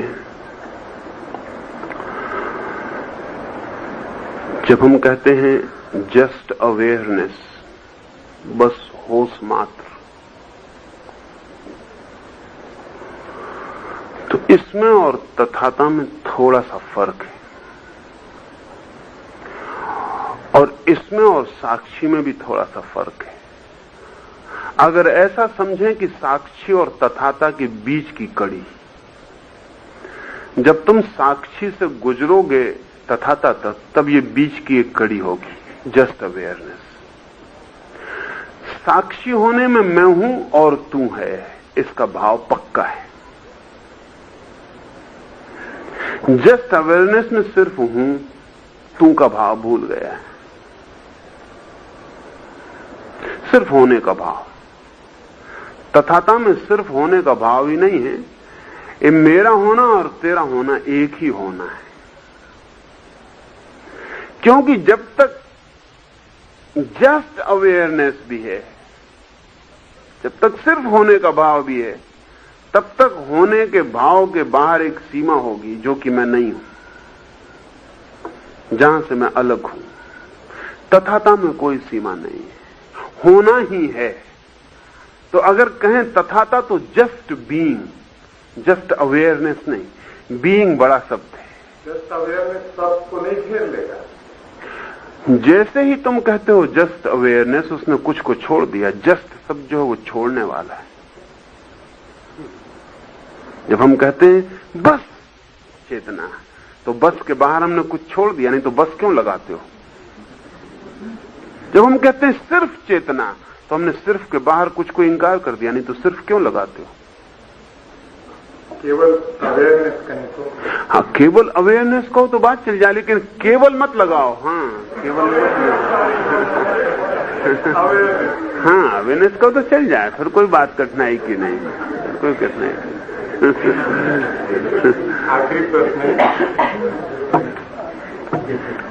आपने कहा है कि भीतर लौटने के सचेतन संकल्प से या मृत्यु के समय सारी जीवन ऊर्जा सिकुड़ती है, पुनः बीज बनने के लिए केंद्र पर वापस लौटती है। किस केंद्र पर सिकुड़ती है? आज्ञा चक्र पर या नाभि पर या अन्यत्र? कौन सा केंद्र सर्वाधिक प्रमुख है और क्यों? ये थोड़ी सोचने जैसी बात है। मरने के पहले सारी चेतना सिकुड़ेगी। नई यात्रा पर निकलने के पहले इस शरीर में जो जो बिखराव हो वो वापस लौट जाएगा। जैसे कोई आदमी इस घर से विदा होता हो और फिर इस घर में कभी लौटने को ना हो, तो जो भी महत्वपूर्ण है वो उसको अपनी पोटली में बांध ले। इस घर में फैलाव था जब रह रहा था, एक एक कमरे में चीजें फैली थी, बाथरूम से लेकर बैठक खाने तक फैलाव था। फिर जब वो विदा होने लगा इस घर से, तो छांट लेगा, सब इकट्ठा कर लेगा, जो व्यर्थ होगा छोड़ देगा, जो सार्थक होगा उसे ले लेगा और यात्रा पर निकलेगा। ये यात्रा, जैसे हम एक जीवन को छोड़ते हैं, एक शरीर को छोड़ते हैं और दूसरे जीवन में प्रवेश करते हैं और दूसरे शरीर की यात्रा पर निकलते हैं, वैसे ही हमारी चेतना ने जो जो इस शरीर में फैला के रखा था उसको वापस लौटाएगी, बीज बनेगी। फिर से एक्चुअल बन गई थी, अब फिर पोटेंशियल बनेगी। क्योंकि अब नए शरीर में बीज की तरह प्रवेश होगा। जैसे कोई वृक्ष मरता है तो फिर बीज छोड़ जाता है, ऐसे ही जब एक शरीर मरता है तो भी बीज छोड़ जाता है। जिसको हम वीरी कण कहते हैं या रज कण कहते हैं, वो शरीर के मरते वक्त छोड़े गए बीज, मरने के पहले छोड़े गए बीज, मरने की अपेक्षा में छोड़े गए बीज। एक शरीर अपने बीज छोड़ जाता है। वीर्य कण जो है, उस कण में तुम्हारे शरीर की पूरी प्रतिमूर्ति है, तुम्हारे शरीर का पूरा बिल्ट इन प्रोग्राम है। उस छोटे से बीज को वो छोड़ जाता, क्योंकि ये शरीर तो अब विदा होने के करीब है। शरीर भी बीज छोड़ता है, ये एक स्तर पर होता है। चेतना अपने बीज को इकट्ठा करती और किसी शरीर के बीज में प्रवेश करेगी। सब यात्रा बीज से शुरू होती है और सब यात्रा बीज पर अंत होती। ध्यान रहे, जो प्रारंभ है वही अंत है, जो बिगनिंग है वही एंड है। जहां से यात्रा शुरू होगी वहीं यात्रा का व्रत पूरा होगा। एक बीज से हम शुरू होते हैं और एक बीज पर हम पुनः अंत हो जाते हैं। वो जो चेतना मरते वक्त अपने को सिकोड़ लेगी, बीज बनेगी, वो किस केंद्र पर इकट्ठी होगी? जिस केंद्र पर आप जिए थे, जो आपके जीने का सर्वाधिक मूल्यवान केंद्र था, वहीं इकट्ठी हो जाएगी। क्योंकि जहां आप जिए थे वही केंद्र सक्रिय है। जहां आप जिए थे, कहना चाहिए, वही आपके जीवन का प्राण है। अगर एक आदमी का सारा जीवन सेक्स से ही भरा हुआ जीवन था, उसके पार उसने कुछ भी नहीं जाना, कुछ भी नहीं जिया, अगर धन भी इकट्ठा किया तो भी काम के लिए, यौन के लिए, अगर पद भी पाना चाहा तो काम के लिए, यौन के लिए, स्वास्थ्य भी पाना चाहा तो काम और यौन के लिए, अगर उसकी जिंदगी का सबसे बहुल एम्फेटिक केंद्र सेक्स था, तो सेक्स के केंद्र पर ही ऊर्जा इकट्ठी हो जाएगी और उसकी यात्रा फिर वहीं से होगी। क्यों? क्योंकि अगला जन्म भी उसकी सेक्स की केंद्र की ही यात्रा की कंटिन्यूटी होगा, उसका सातत्य होगा। तो वो व्यक्ति सेक्स के केंद्र पर इकट्ठा हो जाएगा और उसके प्राण का जो अंत है वो सेक्स के केंद्र से ही होगा। उसके प्राण जन्नेन्द्रिय से ही बाहर निकलेंगे। अगर वो व्यक्ति दूसरे किसी केंद्र पर जिया था तो उस केंद्र पर इकट्ठा होगा। यानी जिस केंद्र पर हमारा जीवन घूमा था, उसी केंद्र से हम विदा होंगे। जहां हम जिए थे वहीं से हम मरेंगे। इसलिए कोई योगी आज्ञा चक्र से विदा हो सकता, कोई प्रेमी हृदय चक्र से विदा हो सकता, कोई परम ज्ञान को उपलब्ध व्यक्ति सहस्त्रार से विदा होगा, उसका कपाल फूट जाएगा, वहां से विदा होगा। हम कहां से विदा होंगे, ये हमारे जीवन का पूरा सारभूत सबूत होगा। और इस सबके सूत्र खोज लिए गए थे कि मरे हुए आदमी को देख के कहा जा सकता है कि वो कहां से विदा हुआ।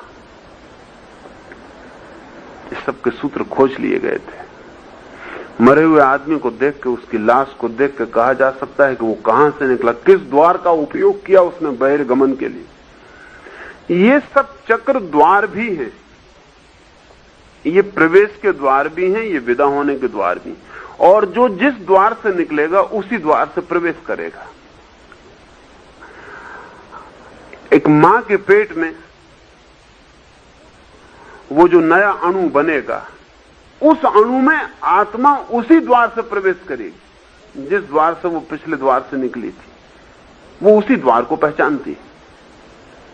और इसलिए मां बाप का चित्त और उनकी चेतना की दशा संभोग के क्षण में निर्णायक होगी कि कौन सी आत्मा वहां प्रवेश करे। क्योंकि मां बाप की चेतना संभोग के क्षण में जिस केंद्र के निकट होगी, उसी केंद्र को प्रवेश करने वाली चेतना उस गर्भ को ग्रहण कर सकेगी, नहीं तो नहीं कर सकेगी। अगर दो योगस्थ व्यक्ति बिना किसी संभोग की कामना के सिर्फ किसी आत्मा को जन्म देने के लिए प्रयोग कर रहे हैं, तो वे ऊंचे से ऊंचे चक्रों का प्रयोग कर सकते हैं। इसलिए अच्छी आत्माओं को जन्म लेने के लिए बड़े दिन तक प्रतीक्षा करनी पड़ती। क्योंकि अच्छा गर्भ मिलना चाहिए। बहुत कठिनाई हो जाती है कि उन्हें ठीक गर्भ मिल सके। इसलिए बहुत सी अच्छी आत्माएं सैकड़ों सैकड़ों वर्षों तक दोबारा जन्म नहीं ले पाती। बहुत सी बुरी आत्माओं को बड़ी कठिनाई हो जाती, क्योंकि उनके लिए भी सामान्य गर्भ काम नहीं करता। साधारण आत्माएं तत्काल जन्म ले लेती हैं, इधर मरी उधर जन्म हुआ, उसमें ज्यादा देर नहीं लगती, क्योंकि उनके योग बहुत गर्भ उपलब्ध होते हैं सारी पृथ्वी पर। प्रतिदिन उनके लिए हजारों लाखों मौके, बहुत मौके हैं इस वक्त।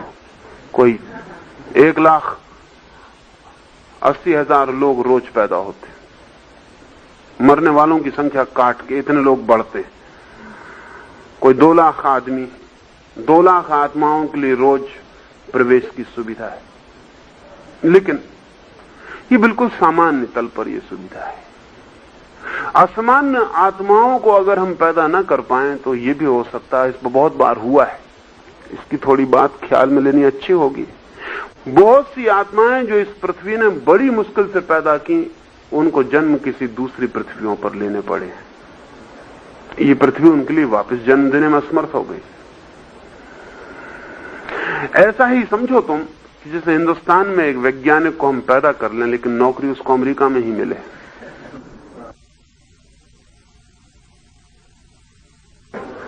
पैदा हम करें, मिट्टी भोजन पानी हम दें, जिंदगी हम दें, लेकिन हम उसे कोई जगह ना दे पाए उसके जीवन के लिए, उसको जगह लेनी पड़े अमेरिका में। आज सारी दुनिया के अधिकतम वैज्ञानिक अमेरिका में इकट्ठे हो गए, हो ही जाएंगे। एक मिनट। ऐसे ही इस पृथ्वी पर जिन आत्माओं को हम तैयार तो कर लेते हैं, लेकिन दोबारा जन्म देने के लिए गर्भ नहीं दे पाते, उनको स्वभावतः दूसरे ग्रहों पर खोज करनी पड़ती। हाँ, क्या कहते हैं? मैं कह रहा था कि यदि हमारे में प्रतिभा है, वैज्ञानिक पैदा कर सकें, तो फिर उसे नौकरी देने की भी प्रतिभा होगी ही तब। नहीं, ये जरूरी नहीं है। कठिनाई क्या है? कठिनाई क्या है कि एक वैज्ञानिक पैदा करना बहुत सी बातों पर निर्भर है, और एक वैज्ञानिक को नौकरी देना और दूसरी बहुत सी बातों पर निर्भर है। एक वैज्ञानिक को पैदा करना तो एक वैज्ञानिक आत्मा की पिछली यात्राओं पर निर्भर है, और 2 व्यक्तियों के बीच जो संभोग का क्षण है, अगर वो क्षण ऐसा है, उस व्यक्ति को बुद्धि के द्वार से प्रवेश मिल जाए तो उसे वो प्रवेश मिल जाएगा, वो पैदा भी हो जाएगा। लेकिन एक वैज्ञानिक को नौकरी देना पूरी समाज की व्यवस्था पर निर्भर है कि इस वैज्ञानिक को अमेरिका में 10,000 मिल सकते हैं, हिंदुस्तान में 1,000 मिलेंगे, और फिर इस वैज्ञानिक को अमेरिका में एक लेबोरेटरी मिल सकती जो हिंदुस्तान में अभी 1000 वर्ष रुकना पड़ेगा तब मिलेगी, और अमेरिका में इसकी शोध होगी तो सरकारी दफ्तरों में पड़ी हुई सड़ नहीं जाएगी, उसको नोबेल प्राइज मिल जाएगी। यहां अगर वो शोध करेगा तो उसका ऊपर का ऑफिसर ही उसको दबा कर बैठ जाएगा, उसको कभी निकलने नहीं देगा, और निकलेगी कभी तो हो सकता है वो नेता के नाम से निकले, ऑफिसर के नाम से निकले, उसके नाम से कभी उसकी शोध का पता ही ना चले। ये 1000 बातों पर निर्भर करेगा। तो जिन व्यक्तियों को हम इस पृथ्वी पर पैदा करते हैं, बहुत से व्यक्तियों को दूसरे ग्रहों पर जन्म लेना पड़ता है। असल में इस पृथ्वी तक दूसरे ग्रहों की खबर लाने वाले लोग भी मूलतः किन्हीं दूसरे ग्रहों से आए थे।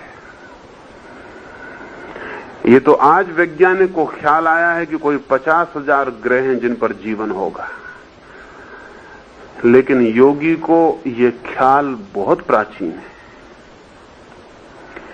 योगी के पास कोई उपाय न था कि वो पता लगाए कि और ग्रहों पर कोई होगा। एक ही उपाय था कि ऐसी कुछ आत्माएं जो दूसरे ग्रहों से यहां पैदा हुई, वो खबर ले आएंगी, या इस ग्रह की खबर भी दूसरे ग्रहों पर ले जाने वाली दूसरी ही आत्माएं हैं।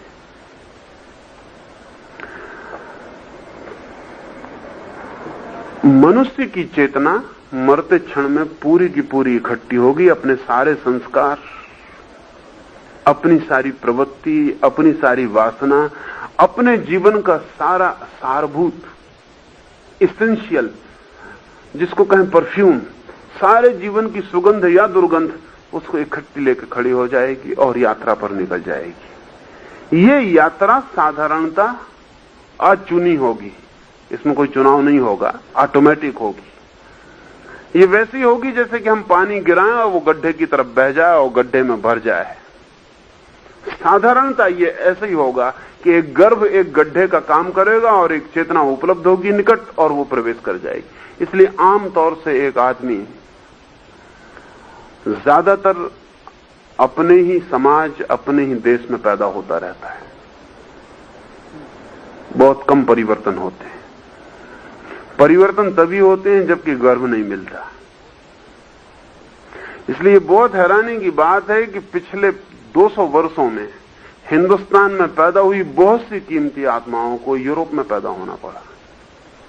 जैसे एनी बिसेंट हो या ब्लेवेटस्की हो या लीडबेटर हो या अल्काट हो, ये सारे की सारी भारत की आत्माएं हैं, लेकिन उनको पैदा होना पड़ा यूरोप में। जैसा लोबसांग रेम्पा है, वो तिब्बतन आत्मा है लेकिन पैदा हुई यूरोप में। इसके कारण हो गए क्योंकि पैदा जहां हुई थी वहां फिर गर्भ नहीं मिल सका और गर्भ उसे कहीं और खोजना पड़ा। अन्यथा साधारण व्यक्ति तो तत्काल पैदा हो जाता। वो ऐसे ही जैसे कि इस मोहल्ले से आप ये घर छोड़ें तो पहले आप इसी मोहल्ले में घर खोजें, स्वभाव होता है। और यहां ना मिले तब कहीं आप दूसरे मोहल्ले में घर खोजने जाएं, और बंबई में ना मिले तब आप सबर्ब में जाएं, और सबर्ब में भी ना मिले तब फिर कहीं आगे निकले।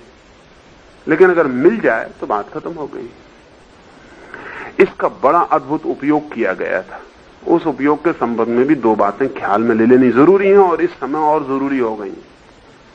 इसका एक सबसे अद्भुत जो उपयोग किया गया था वो हिंदुस्तान में किया गया था वर्ण बना के। उसका उपयोग बड़ा कीमती था। हिंदुस्तान ने 4 वर्णों में तोड़ दिया था पूरे समाज को, और ये कोशिश की थी कि ब्राह्मण की आत्मा मरे तो वो ब्राह्मण के वर्ण में प्रवेश कर जाए, क्षत्रिय की आत्मा मरे तो वो क्षत्रिय के वर्ण में प्रवेश कर जाए। स्वभावतः अगर एक समाज में वर्ण सुनिश्चित हो तो क्षत्रिय जब मरेगा तो बहुत संभावना नेबरहुड में ही खोजने की है, वो क्षत्रिय में ही प्रवेश कर जाएगा। और अगर एक व्यक्ति की आत्मा 10-5 जन्मों तक क्षत्रिय रह जाए तो जैसी क्षत्रिय होगी वैसा क्षत्रिय आप एक दिन मिलिट्री की ट्रेनिंग देकर पैदा नहीं कर सकते। और अगर एक व्यक्ति की आत्मा 10-20 जन्मों में ब्राह्मण के घर में पैदा होती चली जाए तो जैसा शुद्धतम ब्राह्मणत्व पैदा होगा वैसा आप कोई गुरुकुल बना के और एक आदमी को शिक्षा देकर तैयार नहीं कर सकते। ये तुम जान के हैरान हो गए कि एक जिंदगी में हमने शिक्षा का उपाय सोचा है, कुछ लोगों ने अनंत जिंदगियों में भी शिक्षा की व्यवस्था खोजी थी, और इसलिए बड़ा अद्भुत प्रयोग था वो, लेकिन वो सड़ गया। सड़ा इसलिए नहीं कि गलत था, सड़ा इसलिए कि उसके मूल सूत्र खो गए, और जो उसके दावेदार हैं उनके पास कोई भी सूत्र नहीं। जो दावेदार उनके पास कोई भी सूत्र नहीं, ब्राह्मण के पास कोई सूत्र नहीं, शंकराचार्य के पास कोई सूत्र नहीं कि वो दावा कर सकें। बस दावा इतना ही कि हमारे शास्त्र में लिखा हुआ कि ब्राह्मण ब्राह्मण है, शूद्र शूद्र है। शास्त्र नहीं चल सकते हैं, वैज्ञानिक सूत्र चलते हैं। इसलिए एक अद्भुत घटना, एक मुल्क ने बड़ा भारी प्रयोग किया था जन्मांतर का, यानी एक जन्म में हम आदमी को तैयार नहीं कर रहे हैं, हम आगे जन्मों के लिए भी उसे सुनियोजित चैनलाइजेशन दे रहे हैं, उसे ठीक नहरें दे रहे हैं कि वो अगली यात्रा पर भी फिर एक वर्ग विशेष को पकड़ के यात्रा कर सके। क्योंकि हो सकता है एक ब्राह्मण को शूद्र के घर में पैदा होना पड़े, और पिछले जन्मों में उसने जो कमाया था, उसने पिछले जन्मों में जो पाया था, वो अगले जन्मों में उसके अनुकूल व्यवस्था पूरी न मिलने से उसे बड़ी अड़चन हो जाए।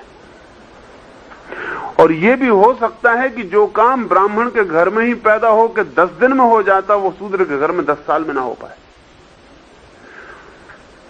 इतने दूर तक विकास की धारणा की जो दृष्टि थी, उसने मुल्क को सीधे हिस्सों में तोड़ दिया था, और व्यवस्था की थी नेबरहुड्स की, कि इनके भीतर, ताकि जन्म जन्म तक, अब जैसे कि महावीर के 24 जन्म, बुद्ध के 24 जन्म, सब क्षत्रिय परंपरा में, वो सारा का सारा व्यवस्थित एक धारा में चल रहा है। तो एक आदमी की पूरी तैयारी चल रही, जहां से तैयारी छूटी थी दूसरी तैयारी होने में बीच में गैप नहीं हो पाता, अंतराल नहीं हो पाता, एक सातत्य है। इसलिए हम बहुत अनूठे आदमी पैदा कर पाए। ऐसे अनूठे आदमी अब पैदा करना बहुत कठिनाई की बात है। संयोगिक है कि ऐसे आदमी पैदा हो जाएं, लेकिन व्यवस्थित रूप से ऐसे आदमी पैदा करना बहुत कठिनाई की बात हो गई। कल आपने जो कहा था कि इंसान जिस केंद्र पर जीता है, जिंदा रहता है, उसी केंद्र से मरता है, तो इसका क्या यही मतलब है कि इस जन्म के कोई भी एकदम के जो उसके कर्म होते हैं उसका ही फल उसको अगले जन्म में मिलता है? आइडेंटिटी ये छोटा सवाल नहीं, कल